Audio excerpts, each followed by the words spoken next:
వేతనం ఇవ్వాలని పిలుపునిచ్చింది రాష్ట్ర కమిటీ. దాని సందర్భంగా మనం ఎమ్మెల్యే గారికి నిన్నే వచ్చాం. మనం ఎమ్మెల్యే గారు పనిలో ఉండడం వల్ల మనకు సాధ్యం కాలేదు. ఈరోజు మాకు టైం ఇచ్చారు. వారికి ప్రత్యేకంగా ధన్యవాదాలు తెలియజేస్తాం. మన వైపు నుంచి వారికి విన్నపం చేసుకుంటున్నాం. గ్రామ పంచాయతీ సిబ్బందికి గత 6-7 నెలల నుంచి బకాయి వేతనాలు ఇంతవరకు రూపాయలు రావట్లేదు, ఏమి ఇవ్వలేదు. ఏదంటే ఇంకోటి పర్మనెంట్ చేయాలని మన కోరిక, ఇన్సూరెన్స్ అమలు చేయాలనేది.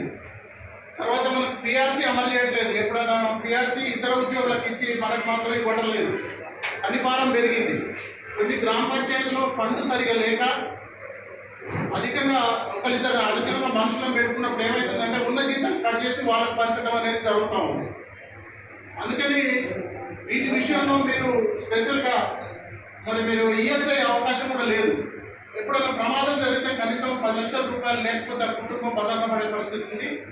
తర్వాత ఆ కుటుంబం నుంచి ఒక మనిషికి ఉద్యోగం ఇవ్వాలని మనం విన్నపం చేస్తున్నాం.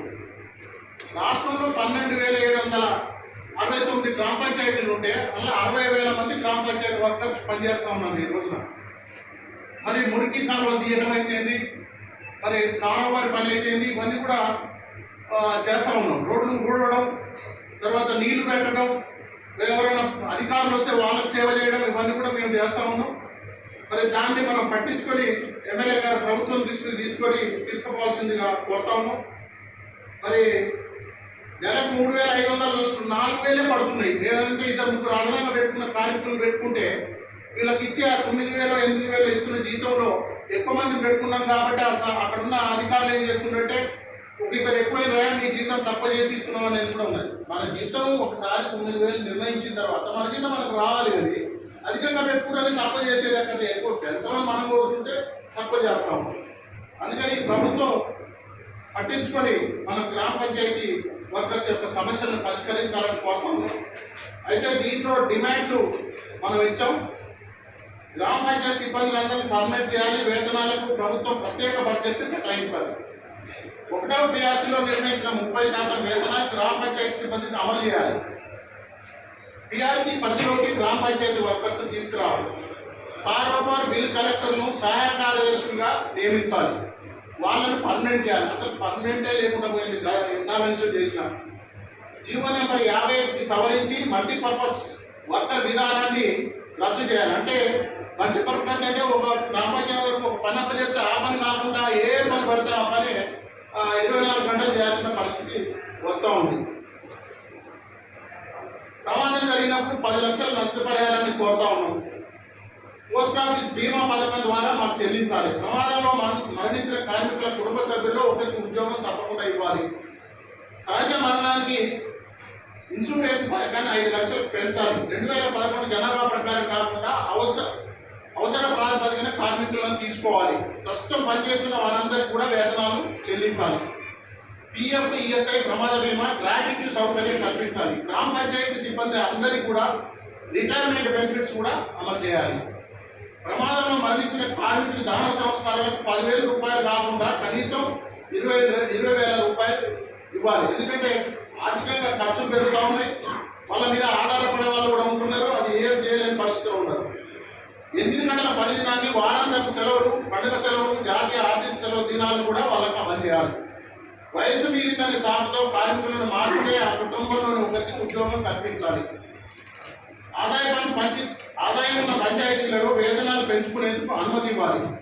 ఆంధ్రప్రదేశ్ నాటి గుర్తింపు కార్డులను తొలగించి తెలంగాణ రాష్ట్ర ప్రభుత్వం గుర్తింపు కార్డులను ఇవ్వాలి. ఇది మనం ఎమ్మెల్యే గారికి వినతి పత్రం దీని ద్వారా అందజేస్తున్నాం.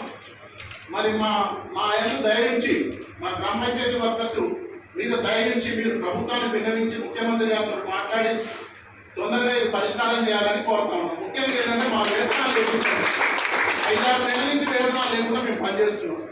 ఈ విషయంలో మీరు సానుకూలంగా స్పందించి ప్రభుత్వానికి రిప్రజెంటేషన్ చేసి ఆ వేతనాలు ఇప్పించవలసిందిగా ఎమ్మెల్యే గారిని కోరుతాము.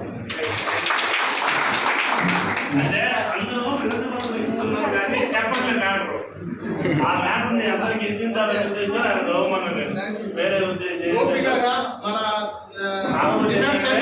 విన్నందుకు వారికి ధన్యవాదాలు తెలియజేస్తాను. ఆల్రెడీ ప్రభుత్వం దృష్టికి తీసుకెళ్ళాం.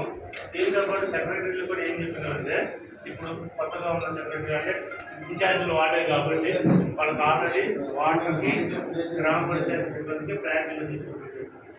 ఈ రోజే ప్రయాణాలు తీసుకుని మిగతా ఎంత బిల్లు కానీ రోడ్లు కానీ ఉన్నా కానీ పెడతాం. ఈ మటుకు కంపల్సరీ ఈ రెండు బ్యాంకులుగా చేయమన్నాం. వీళ్ళు త్వరగా మీకు జీతాలు ఇచ్చేటట్టు చేస్తాం. అలాగే మీ సమస్యల పైన కూడా ప్రభుత్వానికి దృష్టి తీసుకెళ్లే విధంగా అందరూ ప్రయత్నించి మా వంతు సాయం సహకారం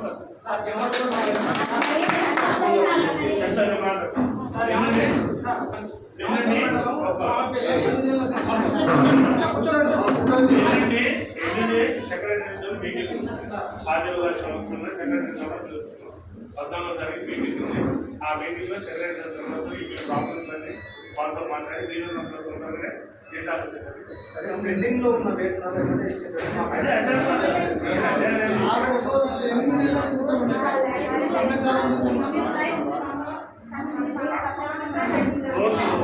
సెక్రటరీతో ఎల్లుండి నేను మాట్లాడతా. ఎల్లుండి మీటింగ్ ఉంది. ఆదివారి సంవత్సరంలో అదే మేడం అదే అమ్మ ఇది ఏమి మాట్లాడి నీకు జీతాలు తొందరగా పెడితే చేస్తాను. ఇల్లు ఉన్నంత తొందరగా వచ్చిందండి. సరే కానీ మిగతా సమస్య మిగతా విషయాలన్నీ ప్రభుత్వం